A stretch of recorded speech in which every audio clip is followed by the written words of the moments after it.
कहानी है रामपुर गांव की, जहां के मर्द महिलाओं को हमेशा नीचा दिखाने की कोशिश में रहते। अरे अभी तक खाना नहीं आया, क्या मुझे एक और शादी करने की जरूरत है? नहीं जी नहीं, ऐसा मत करना, वरना मैं कहाँ जाऊंगी। खाना लेकर मैं अभी आई जी। गांव की पंचायत में भी फैसले हमेशा औरतों के खिलाफ ही रहते। मैं जो फैसला सुनाता हूँ वो भगवान की आज्ञा होती है। इस लड़के ने अपने मन से शादी करके अच्छा नहीं किया। लड़के को घर भेज दो और इसकी शादी इसकी जाति की किसी लड़के से करवा दो, लेकिन ये लड़की, इसे तो गांव के बाहर निकाल दो।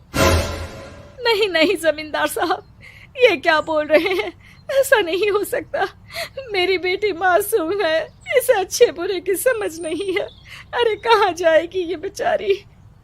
कहाँ जाएगी? इतनी चिंता है तो पूरे परिवार का गांव निकाला कर देते हैं। बेचारे पूरे बसे बसाए परिवार को गांव छोड़ना पड़ता है। चाहे जो हो, अगर बेटियों को कंट्रोल नहीं कर सकते तो गांव में रहने का कोई मतलब नहीं है। यहाँ औरतों को दब कर रहना होगा। कोई भी अपने हिसाब से कुछ नहीं कर सकता, सब ईश्वर की मर्जी से ही होगा। तभी गांव का एक आदमी दौड़ा दौड़ा आता है। सरपंच साहब, जमींदार साहब, वो कालिया है ना, उसकी बेटी पढ़ने के लिए शहर जा रही है। अच्छा, ये कब हो गया? और कालिया की हिम्मत कैसे हो गई ऐसा करने की? लेकर आओ उसे और उसकी बेटी को। बस फिर क्या था, हाजिर हो जाते हैं कालिया और उसकी बेटी सरपंच के सामने। और कालिया, ये क्या सुनने में आ रहा है? बेटी को इंजीनियर बना रहा है तू? और ये बता, गांव में तो स्कूल नहीं है, फिर कहां से इतनी क्लास पास कर गई तेरी बेटी? राधा, जो कि कालिया की बेटी है, उसे लगता है कि सरपंच उसकी तारीफ कर रहे हैं। सरपंच जी, मैंने ऑनलाइन पढ़ाई की है, डिस्टेंस लर्निंग से। सभी में मैंने अच्छे नंबर पाए हैं, जिसे देखते हुए शहर की इंजीनियरिंग कॉलेज में मुझे स्कॉलरशिप मिली है। वाह जी वाह, क्या होती है ये? पहले तो ये बताओ, फिर आगे की बात करते हैं। पूरा गांव राधा की बात सुन रहा था और राधा बोलती जा रही थी। तो ऐसे मैं फ्री में एक अच्छी शिक्षा लेकर गांव में जो कुछ परेशानियां हैं, जैसे बिजली, पानी और इंटरनेट जैसी समस्याओं के लिए काम करूंगी। मैं गांव को शहर से जोड़ने के लिए पुल का निर्माण करवाने का प्रस्ताव रखूंगी। मुझे पूरी उम्मीद है कि जल्द ही हमारा गांव भी तरक्की की राह पर चल पड़ेगा। राधा की बात सुनकर सारे गांव वाले ताली बजाने लगते हैं। सरपंच को समझ नहीं आता कि वो क्या करे। चुप रह नादान लड़की, गांव के खिलाफ जाने के लिए तुझे गांव से बेदखल कर दिया जाएगा, वो भी पूरे परिवार के साथ। और हाँ, अगर ठीक से गांव में रहना चाहती है तो ये पढ़ाई लिखाई छोड़ दे। हम तेरे लिए गांव का कोई होनहार लड़का देखेंगे। तभी गांव का एक आदमी बोल पड़ता है। अरे नहीं नहीं सरपंच जी, राधा बिटिया जो बता रही है, अगर वैसा हो जाए तो हम लोगों को पैसा कमाने के लिए बाहर नहीं जाना पड़ेगा। हाँ जी, और ना ही कोसों दूर पानी के लिए भटकना पड़ेगा। हमारे बच्चे भी अच्छी पढ़ाई कर सकेंगे और आगे बढ़ेंगे, ना कि हमारी तरह खेती करते बैठेंगे। क्यों गांव वालों, राधा बिटिया का साथ देना चाहिए ना। सरपंच देखता है कि गांव राधा के साथ है तो वो चुप हो जाता है। वो घर आकर अपने सलाहकार से बात करता है, जो बहुत ही चालाक किस्म का इंसान होता है। अरे सरपंच साहब, आपको बहुत ही होशियारी से काम लेना पड़ेगा। एक बार गांव तरक्की कर गया, यहाँ के बालक पढ़ लिए तो कोई ना पूछेगा आपको। और फिर ये जो बेटा और बेटी है ना आपके, इनको भी आम लोगों की तरह ही जीवन जीना होगा। हाँ, लेकिन करे तो क्या करे? वो ना आप मुझ पर छोड़ दीजिए, बस मैं जैसा बोलूं करते जाइए। अगले रोज सुबह जब गांव वाले सोकर उठते हैं तो राधा के घर के बाहर और साथ ही वो लोग जिन्होंने राधा का सपोर्ट किया था, उनके घर के आगे लाल रंग से कल आऊंगी लिखा होता है। कल आऊंगी, यह क्या होता है?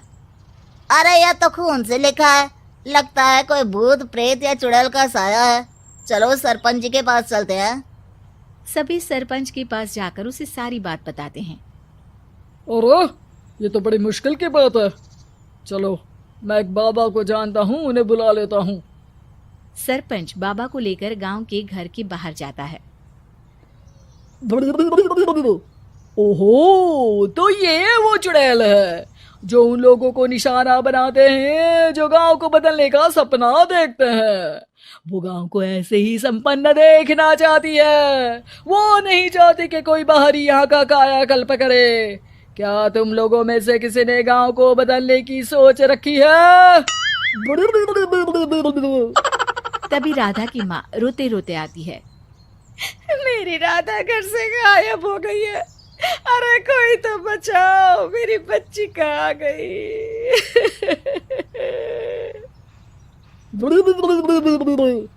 ले गई वो चुड़ैल, तेरी बच्ची को ले गई। अब वो उसे श्रापित करके छोड़ेगी, उस पर चुड़ैल का साया हो जाएगा। तभी बुरी सी हालत में राधा भी वहां आ जाती है। उसके बाल चुड़ैल की तरह फैले होते हैं और कपड़ों में खून लगा होता है। सभी राधा को देखकर डर जाते हैं। माँ, पता नहीं मुझे कौन उठा कर ले गया था।